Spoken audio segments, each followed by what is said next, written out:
Hey, what's going on, guys? Chris with Recon Athletics. I was going to talk about how applicable, particularly Army Combatives training is to MMA mixed martial arts. Whether or not that's a good catalyst or launching pad for your MMA journey. I'd say not really. I don't think it's worth very much. Level one's a week of 8 hours a day. Level two's 2 weeks of 8 hours a day. Level three master trainer course is 4 weeks of 8 hours a day. I went through all three levels.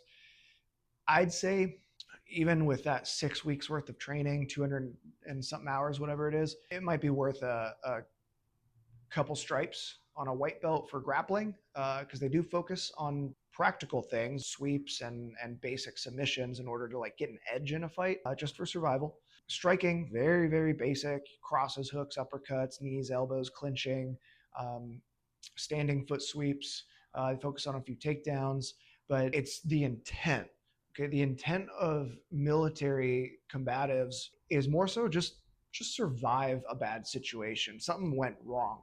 If your goal is to get in a gunfight and you wound up in a grappling fight, something went very, very wrong. Generally, you just want to survive long enough till your buddy shows up with his gun and you can take control of the situation. It's really meant that you have a few basic strikes in order to create range and again utilize your warfighter weapons. It's just so that if you wind up on the ground, you might be able to pull off an arm trap and roll so he doesn't bash your brains in with a rock or something. And it doesn't change much the higher you go. Like special operations has a little bit more intricate combatives training, but every special operations person I've trained with on the mats, they were good because they trained outside of that. They had enough dedication that they used military combatives as their launching pad or catalyst to go find a jiu-jitsu academy or a Muay Thai gym in order to get better and hone and sharpen those skills. They were mature enough to understand that, hey, this is my introduction of what I should be really honing and focusing on. So if you're in the military and you want to get into MMA, right off the combatives, although I will say they do teach some pragmatic stuff. They kind of hammer in basic stuff. I'll say the biggest thing that I noticed is they didn't really hammer in the concepts very well. They were really good at teaching the techniques. They weren't really good at teaching why you may want to consider that technique.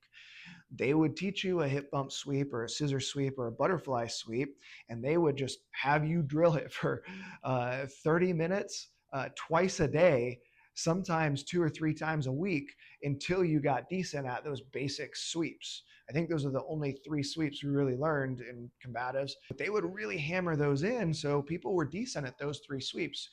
But what they didn't really talk about was the whole concept of just like how you want to advance your positioning, or how if you can sweep someone and mount them, sometimes you can just detain them long enough until your buddy shows up. That you don't need to be a champion caliber fighter and go for the armbar from mount. Like, dude, if you're sitting on top of a dude with 20 pounds worth of gear, just sit there, control his limbs, control his arms, maybe a crucifix, maybe just a knee staple, and just wait until your buddy or two show up and you can all gang up on him together, detain him. If you think going into the military will be good for MMA or martial arts training, definitely not. I actually made that mistake. I always wanted to go in the military. I'm really happy that I got to go into the military and serve. But I did think that the combative program was going to supplement my martial arts training more than it did. I'd been training for a couple years when I went in, and I thought the combatives program was going to be like a speed boost of progress, and it's kind of the opposite. They're really good at teaching the technique, not so good at teaching the why. Sometimes the why is just as important, if not more important than the how. Anyway, that's my rant. If you like what you heard, like, comment, subscribe. And if you have questions or you want to hear more about beginner MMA concepts or Army Combatives concepts, throw them down below. I'll get to them.